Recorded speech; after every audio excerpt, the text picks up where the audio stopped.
was true of more advanced social skills. He claimed that the social context in which behavior occurs condition how people behave. While self-awareness is your eye. So they said, while self-awareness, the ability to see ourselves as others see us and react accordingly, is often seen as an instinctive human skill. Mead argued that it is in fact learned. It involves developing a concept of self that this is what sets humans apart from animals. So for Mead, the self and awareness of who we are has two related aspects, which is the I and the me. So it's about realizing self, who I am, and what people see me to be. It is an awareness of a thing, and it is more of nature than nurture. So here, according to him, said an I aspect based around our opinion of ourselves as a whole.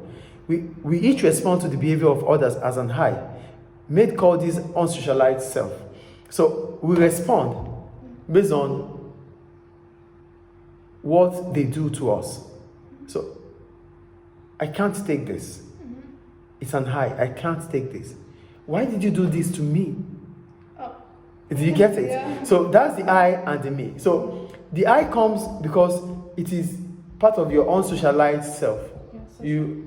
I can't take this. I don't want to belong to that. I can't. But for me, it's because you have realized who you are. It's your socialized self.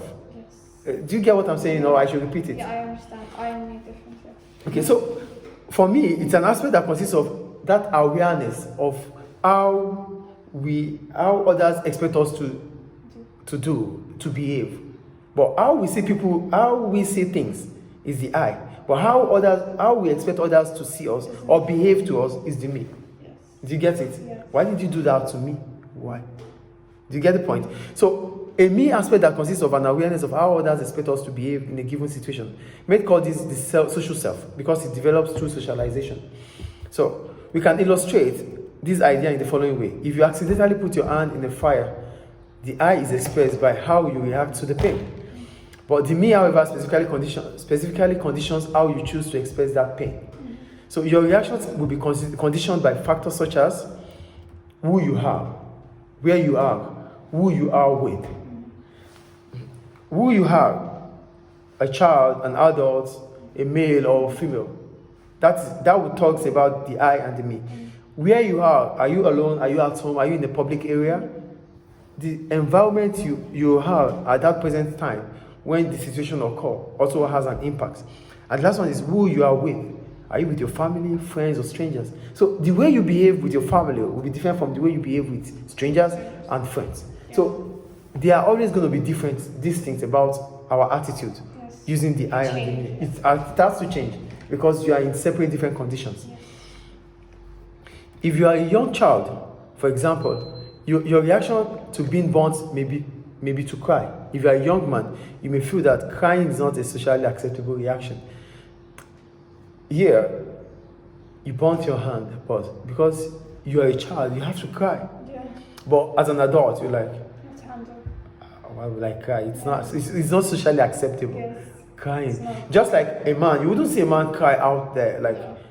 No matter how difficult it is, he wouldn't cry. But these days, men shows emotions too. Men shows emotions these days. Men show emotion. Really? So yeah, they cry outside. Yeah, men cry now, even publicly. So they do what even women does. Yeah, I'm serious. Men do show emotions now. You're going to get to know more when we go further. So you may swear loudly instead. Swearing loudly may be acceptable if you are at home by yourself, but may not be acceptable if you are fixing a stranger's fire as part of your job. You see, because you are fixing it's a job. You got hurt about the job. You got hurt during the job. You can't cry loud because it means you're making a mistake. Exactly. Because it is expected of you to do it well. To handle the situation. So you shouldn't. But if it was at home, even if you are fixing things, you can cry out loud. Yes. It is acceptable. Maybe you might even gain empathy from people. You might gain sympathy, sorry. Yeah, because crying nowadays, especially in society, when they see someone cry, they feel like they're childish to do so. Yeah, they think that everyone should handle the situations. Yeah, that's it.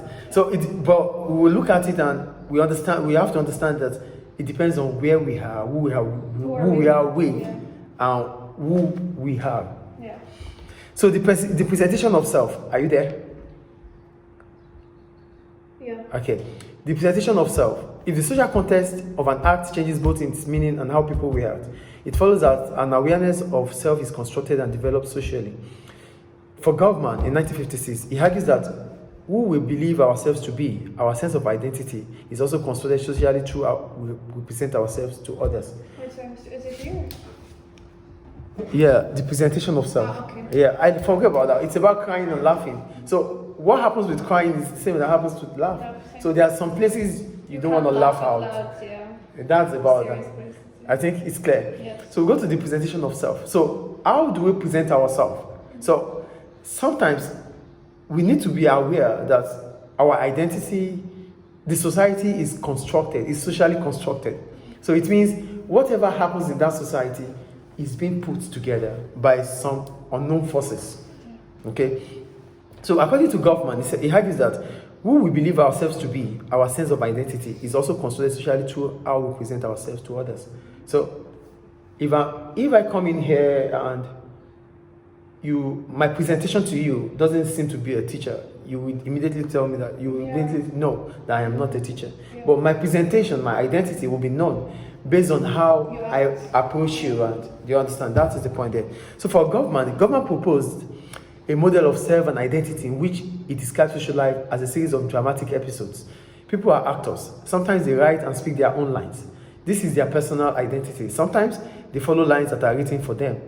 The external influences that inform how people behave in particular situations and roles, for example, because we understand how our society defines masculinity and femininity. We know how we are expected to behave if we are a male or female. We can also work out how others will react to our behavior.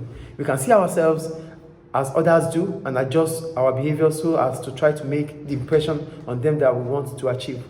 So, the presentation of self, still on the presentation of self, is based on how we identify ourselves. Aside how we identify ourselves, sometimes we act on our instinct, on how we think we should act. And sometimes we act on script. Yes. So that means we are actors. Yes, we are.